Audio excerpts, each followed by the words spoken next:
Uncommon God. Story number one. Imagine it is 605 BC and you live in Babylon, which is modern day Iraq. You're 17 years old. You've lived in Babylon your entire life. And you do what you do every morning. You wake up before the sun rises and you walk out your front door to walk down a dusty Babylonian trail towards school. And as you walk down that path, you pass the same temple that you pass every single morning. It's a temple to the God that you offer sacrifices to named Marduk. You grew up hearing the creation story of Marduk your entire life in a book called the Enuma Elish. The creation story that you've heard your entire life goes something like this. Before all of this was here, there was just water chaotically swirling around. And then one day the water divided, fresh water and salt water. The fresh water became the god Apsu. The salt water became the goddess Tiamat. Now Apsu and Tiamat came together and created more gods and more goddesses. But it didn't take long for family drama to enter the picture. The younger gods and goddesses were noisy. And they were always throwing parties and always dancing. And Apsu just wanted to get some rest. And so he gets angry and he plots to kill the other gods. But those gods catch wind of it and instead they kill Apsu. And Tiamat, of course, is enraged by that. And so she plots a way to get vengeance and kill all of them. And that is where your god, Marduk, enters into the story. In the Enuma Elish, Marduk is seen as the strongest of all the gods.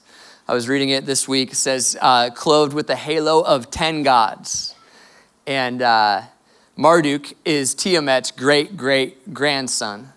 And Marduk confronts his great-great-grandmother, Tiamat, and kills her, shooting an arrow through her and cutting her in half. And the top half becomes the clouds and the sky, and the bottom half becomes the ground and the earth. And so as you walk down this trail on your way to school on this Tuesday morning in Babylon in 605 BC, what you believe is all of this was formed as an angry God gets revenge against his own family through a violent act. Now, Marduk doesn't stop there. Marduk looks around this earth that has been created and he decides, hey, how come the gods are the one who have to do all of the work? Shouldn't we be resting? What if instead we created humans to be our servants? What if we created humans and we just had them do our bidding for us? And so Marduk talks to another god named Ea, and together they set out and form humans. They create humans to be their servants. Here's an actual quote from the Enuma Elish. Ea created mankind on whom, get this, he imposed the service of the gods and set the gods free. And so what you grew up hearing is that you are here to be a servant of angry, violent gods. Now, this is a very common type of story that humans create to try to understand why we are here. One of the very common narratives when you study different worldviews and different religions is that at one level or another, we are servants of an angry God. That's what's common. Servants of an angry God. But there's another story. And if you know your history, you know that in 605 BC, this guy by the name of King Nebuchadnezzar II came into power. And he tried to start expanding the Babylonian Empire. So he fixes his sight on Jerusalem and he attacks Jerusalem.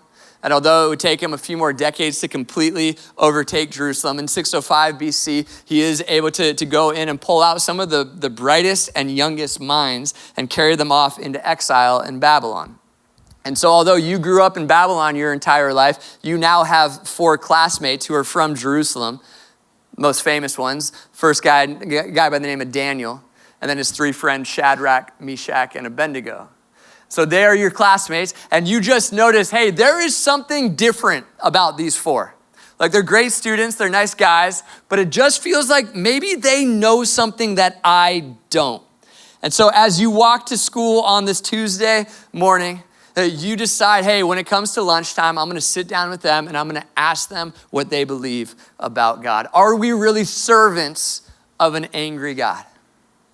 So you sit down for lunch, and of course, they're on the original Daniel fast, so they just have their vegetables and water, and they're making you feel bad already about what you're eating. And you start asking them questions about what they believe, and they kind of look at each other and smile as if they've been waiting for this question all year long. And they lean in and they start telling you a story that is dramatically different from what you grew up hearing.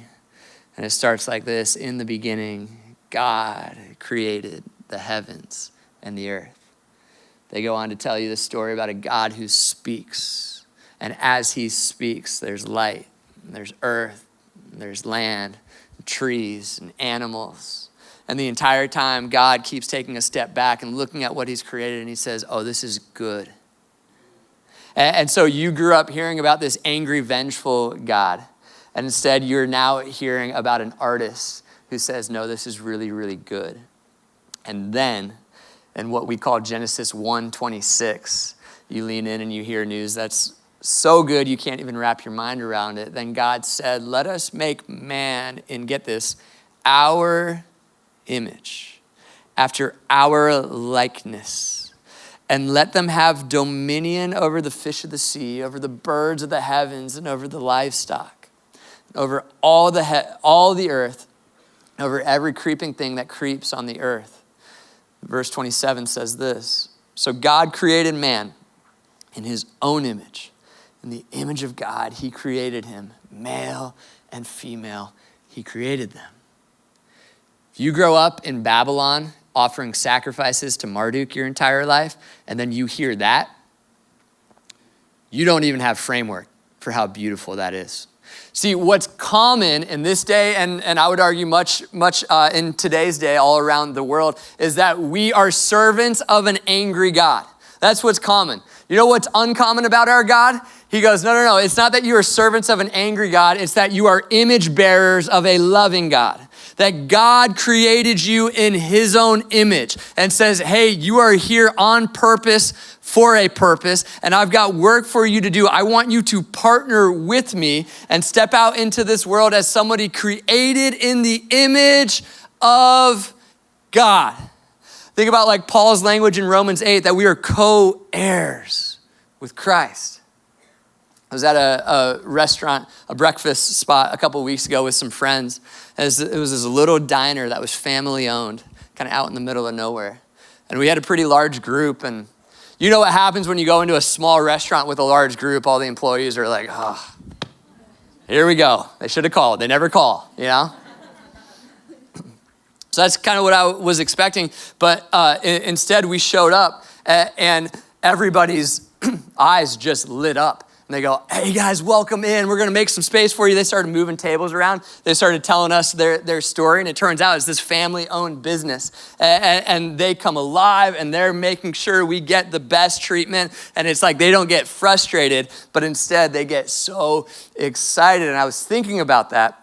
The difference is they're not hourly employees who get paid $12 for this hour, whether they serve one person or 50 people. No, instead, they're co-owners in this restaurant. In other words, the better the restaurant does, the better they do, because they are a part of it. And can I just encourage you, what Genesis 1 tells us is we're not hourly employees of God. We are co-heirs with Christ. We are made in the image of God. God's going, I want you to be a part of what I am doing on this earth. Do you realize how good that news really is? It's amazing. That means that God has a purpose for your life and that it actually matters. Like when God tells Adam to name all the animals, you know that he actually wants him to name all of the animals. It's not like a parent trying to keep their kid busy. He's going, no, Adam, you're a part of this. So what do you want to call him? Like, you know that game where expecting parents will ask their younger, their other kids hey, when your brother gets here, what should we name him? And it's always a really fun exercise, because the kids just throw out the wildest answers, usually superhero themed.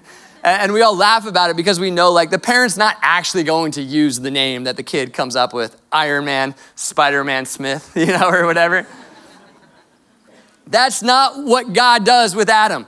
He goes, hey, I want you to name the animals, and whatever you come up with, that's what we're going with. Turtle? You want turtle? Okay, fine, turtle it is. Why? Because we are co-laborers with Christ. We are image bearers of the divine. That is so uncommon. It gets even better in verse 28, Genesis 1. And God blessed them. Underline that word blessed.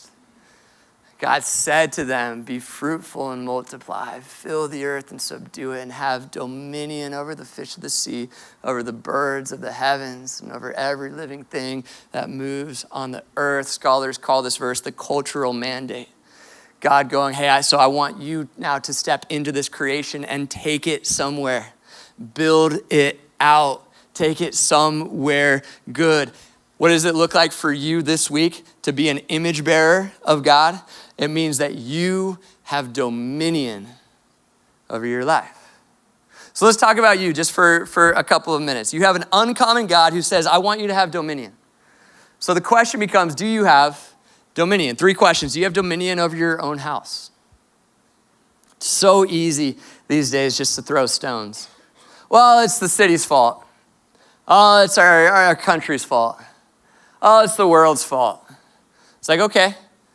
But what if our anthem just for the rest of 2024 was simply this, but as for me and my house, we serve the Lord. Do you have dominion over your house? Do you have dominion over the movies that are watched in your own house? Do you have dominion over the music that gets played in your own house? Do you have dominion over the quantity of beverages that are consumed in your own house? Do you have dominion over the calories and the quality of those calories that are consumed in your own house? I think God wants us to enjoy life in moderation, but we're also temples of the Holy Spirit. It's so easy to turn to things to numb instead of inviting God into those places and into those spaces. Do you have dominion over your house? You have dominion over your calendar. We might need to do a whole week on this one at some point. Are you able to say no to the things you need to say no to so that you can say yes to the things that you really should say yes to? Or are you so afraid of letting people down that you just say yes to everything and you try to be there for everybody and then you end up not being present for anybody? Do you have dominion over your own calendar? I know life is hectic and life is busy, but man, for some of you, like this is your first exhale that you've had all week. And if that's you, like welcome, and I'm so glad you're here. Let this be an exhale for you. But what would it also look like to go, hey, but this week I'm created in the image of God, which means I can have dominion over my calendar, which means I can actually work in exhales and opportunities to rest into my daily rhythm, into my weekly rhythm. What does it look like to have dominion over your calendar?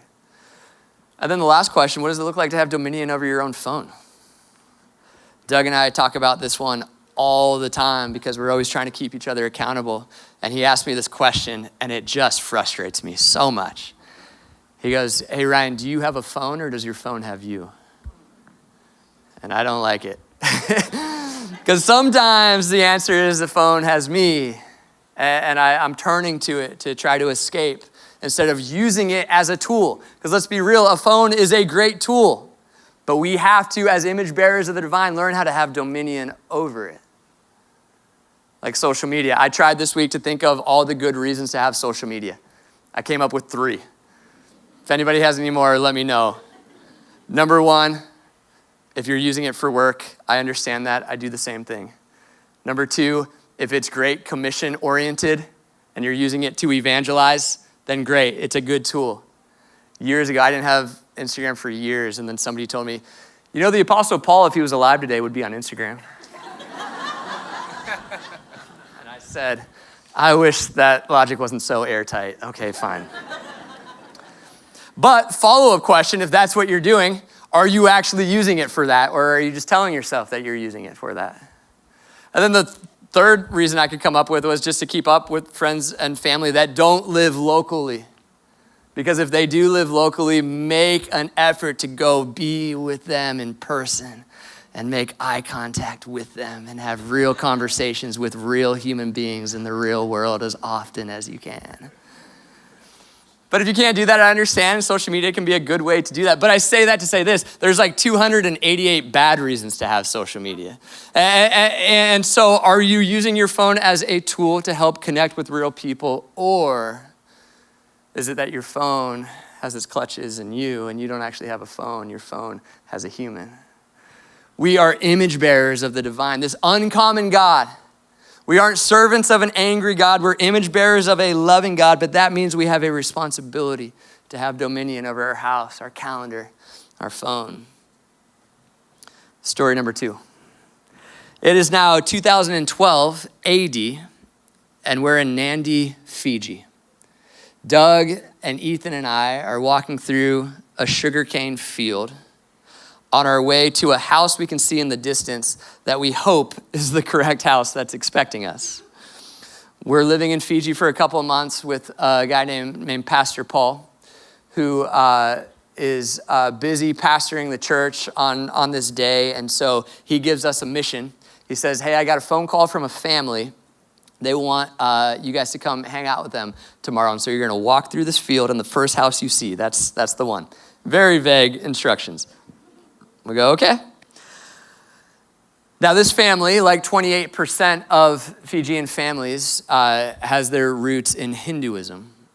Hinduism is a religion that stemmed out of India, and they have 330 million gods. Now when it comes to talking to a family steeped in Hinduism about Jesus, there's good news and there's bad news. The good news is they're incredibly open to talking about Jesus, because they're like, another God? Great. Pick them up. We've got 330 million of them. If Jesus can help, then sweet. The bad news is when you say, actually, the call of Jesus is follow me, which means leave your net behind, which means leave all of your other stuff behind, which means don't make images and idols out of things and follow me and put your trust in me. That's the part that's a little difficult to communicate. And so Doug and E and I are walking through this field trying to figure out how we're going to talk to this family about Jesus.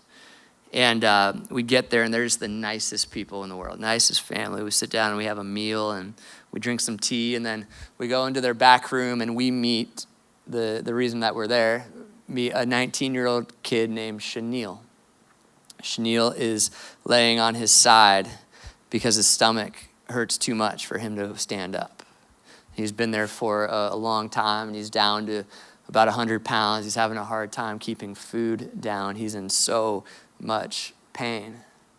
As we sit down and start hearing Shanil's story and talking to him, there is a wall at the far end of the room that is packed full of images and statues and idols of all their gods that they pray to, that they offer sacrifices to. There's incense and candles. And we're there talking to Shanil, and as we do, he starts explaining, hey, we all feel like we're not doing enough to appease our gods, and that's why I have this pain. We feel like our dad's not going to the temple enough and offering enough sacrifices, and that's why I have this pain. And as he's talking, man, I just keep thinking about Exodus chapter 20, where in the Old Testament, God gives 613 laws, but the first 10 we call the 10 Commandments. You've probably heard them. And the first one is this, Exodus 20, verse 3.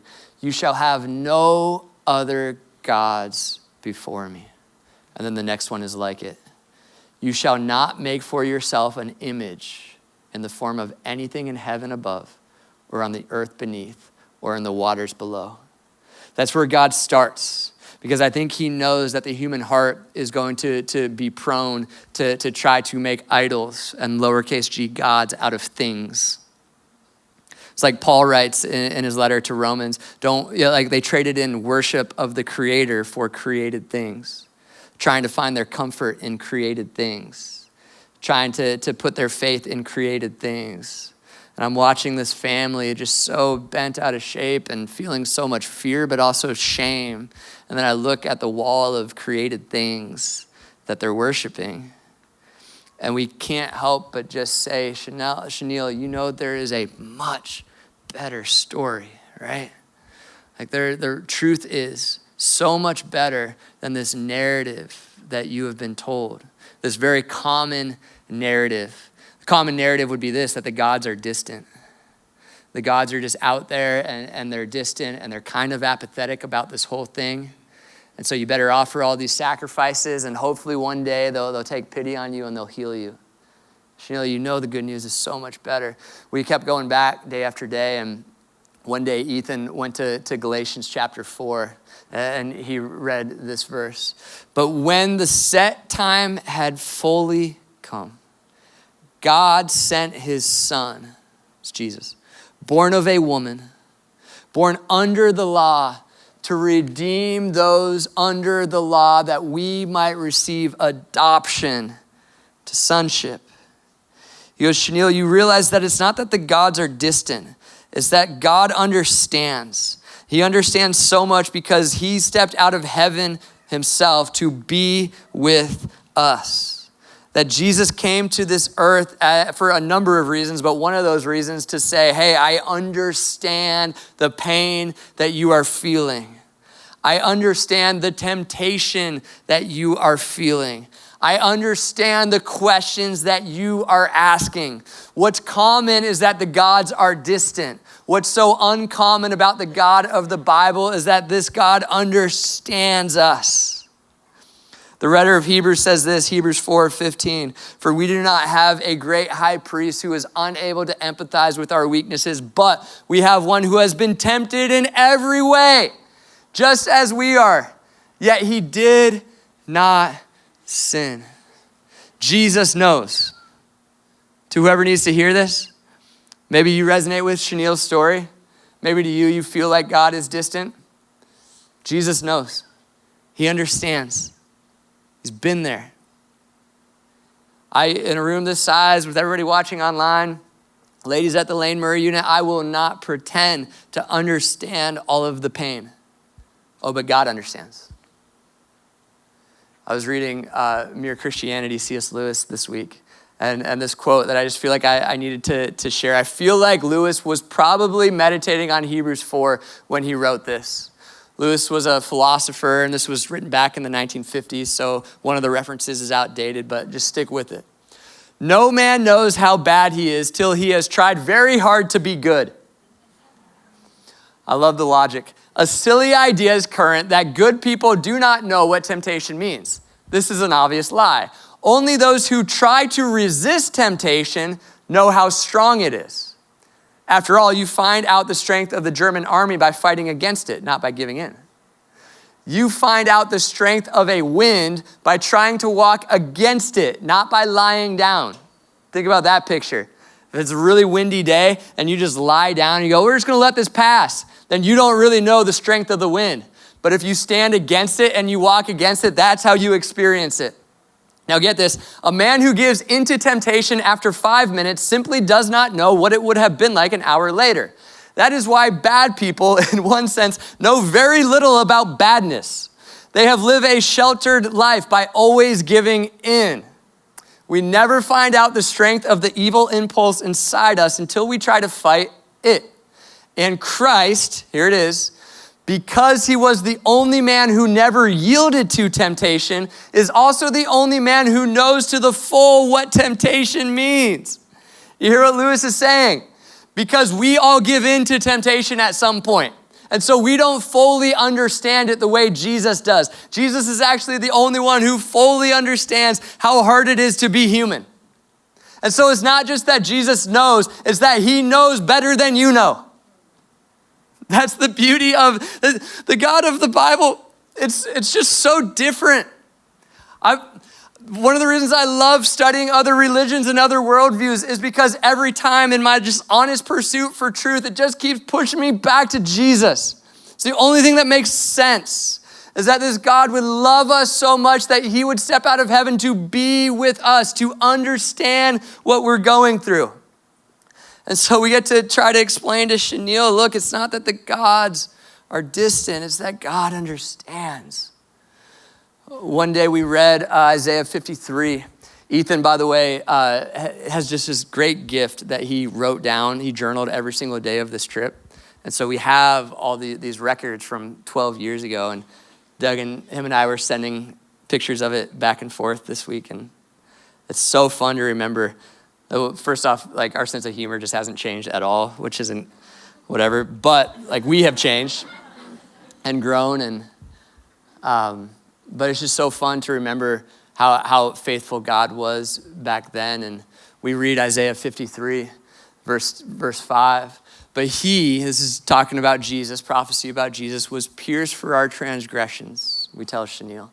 He was crushed for our iniquities. The punishment that brought us peace was on him, and by his wounds we are healed. And so we get to tell Chenille, hey, you can be healed today. And your stomach pain may or may not go away, but you can receive a deeper healing. Because it's not that the gods are distant, it's that God understands so much that he came for us. So we pray together, and again, over the course of a couple of days, Chenille prays, and then we come back, and he's still like, man, but I have all these things in my life, and all of these images and all these gods, and I don't know what to do. And he has always, in my mind, just been such a hauntingly honest picture of what it means to be human. Is that we have this uncommon God who offers us this uncommon call to drop everything and follow him. And then there's the world and everything the world offers. And if we're all being honest, we all have some things in this world that we still want to hold on to, some comforts we still want to hold on to. In church, what we're trying to say this fall is the good news is just so much better than all of those things. And the day that you drop your net and follow Jesus, it changes everything. And that takes us to story number 3. We'll end here. 33 AD, Jerusalem. Imagine you're a Roman centurion, which means you're not just a Roman soldier, you're a Roman soldier who's in charge of 100 other Roman soldiers, which means you've been a part of the system your entire life. You've given everything to Rome, and you've given everything to trying to keep the peace of Rome. Scholars now call this Pax Romana, Roman peace, a time of peace. But you know the truth. It's peace as long as you do everything Rome tells you to do. When you don't do what Rome tells you to do, you usually find yourself hanging on a cross. And that takes us to 33 AD. So there's this man named Jesus. And some people are saying, I think this is actually the Son of God. I think this is actually the one we have been waiting for. Now, you've heard that narrative before. You've heard other people step up and claim to be the Messiah, but there's something uncommon about this one. See, because when the heat gets turned up for all the other people claiming to be the Messiah, they always say, just kidding. But this one instead is doubling down and is staying in the temple courts and is debating and arguing and asking really good questions and celebrating a poor widow who gives 2 copper pennies because it's all that she had to give. And saying things like, hey, if you want to find your life, you lose it. Hey, if you want to be first, be last. Hey, if you want to be great, learn how to serve. And you're watching this from afar as the Roman centurion, and you're going, this is so uncommon. And this is so different from any framework that I ever had growing up. I wonder if this is the day. I wonder if the clouds are going to part and the angels are going to come down and they're going to save this man from going to the cross. If that's true, then maybe I offer my sacrifices to him from here on out. And you watch this man, Jesus, carry his cross up a hill. And instead of the sky parting and angels coming to save him, he uses some of his last breath to say, Father, forgive them. They don't know what they're doing. And you watch him use some of his other breaths to have a conversation with the thief on the cross next to him, forgiving the thief on the cross and inviting him into the story. You watch this Messiah, this rabbi named Jesus, breathe out his last breath and say it is finished. And we'll pick up the story in Mark 15. With a loud cry, Jesus breathed his last. The curtain of the temple was torn in 2 from top to bottom. And here's our guy. When the centurion who stood there in front of Jesus saw how he died, he said, surely this man was the Son of God. It clicked for you in that moment that you were expecting God to come save this man. Because your entire life, your thought was, well, I'll just offer sacrifices to the gods and that will keep them happy. But you realize in this moment something entirely different and uncommon is happening. That God himself has come to be the sacrifice for us. That in a world that says offer sacrifices to God, that's common. What's uncommon is God going, I got it. I'll get this one. I'll pay the bill for you. I'll be the sacrifice. And it's a Roman centurion in Mark 15 who gets it and goes, oh, that's not just any man. That's the Son of God. Go read Mark's gospel this week, 16 chapters, and in Mark 1:1, Mark tells us who Jesus is. It's the good news, the Messiah, the Son of God. And then you get 15 chapters of other people trying to figure out who Jesus is. And they all have really bad theology. It's 15 chapters of bad theology, except for the demons. The demons are the only ones in Mark's gospel who get it. And Peter for like half a verse in Mark 8, and then he loses it again. And then in Mark 15 is brilliant storytelling because we're like on the edge of our seat, like who's gonna get it? Who's gonna figure out who Jesus really is? And in Mark 15, it is the least likely person you would ever think who goes, Son of God. It clicks for the Roman centurion.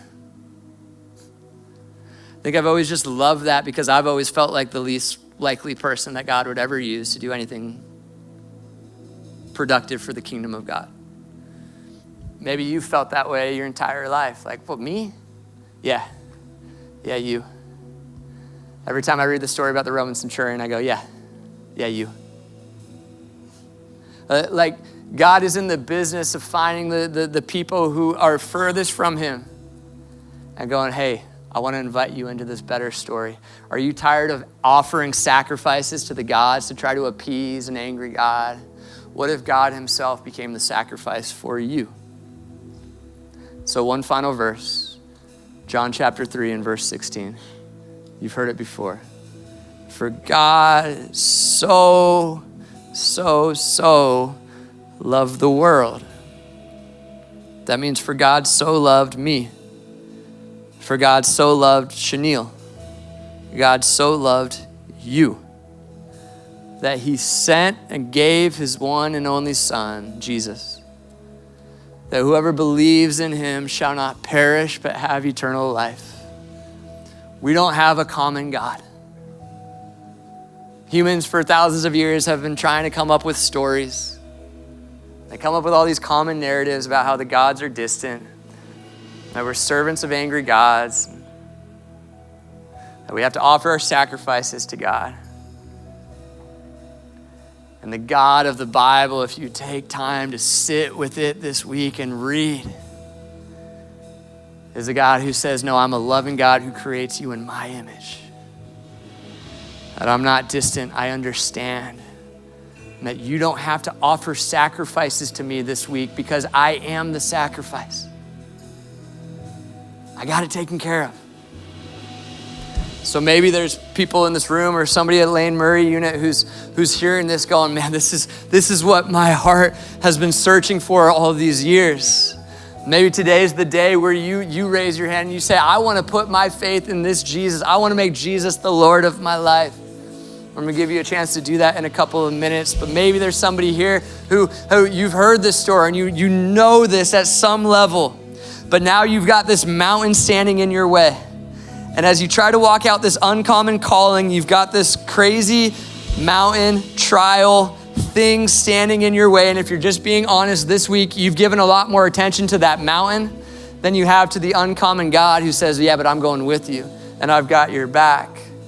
I wonder what it looks like today as we go into worship just for a moment to fix your eyes back on this uncommon God and go, God, I don't know how you're going to do this, but you're the God who moves mountains. You're the God who parts seas. And so I'm gonna stop trying to do this on my strength and I'm gonna trust you. Maybe there's somebody in the room or somebody watching online or up in overflow who Man, it's an addiction. It's a hurt or it's a habit or it's a hang up in your life, and you thought you were past it, but now you're back to it. And maybe even this week you had one of those weeks. And now if you're just being real, you just kind of feel like maybe this is always just gonna be a part of my story. Maybe it's time to stop fighting it and just let it be a part of my story. I wanna say two things to you. One, you don't have to offer sacrifices to appease God. You don't have to string together 3 weeks of sobriety to come in here. You get that? Somebody needs to get that. Jesus is the sacrifice. Jesus took that on the cross with him. Jesus paid that bill. Jesus goes, I got this, you go free. Which means God looks at you and he goes, I love you. You are my son. You are my daughter with whom I am well pleased. Number two, he who began a good work in you will be faithful to bring it to completion. And so don't you dare give up.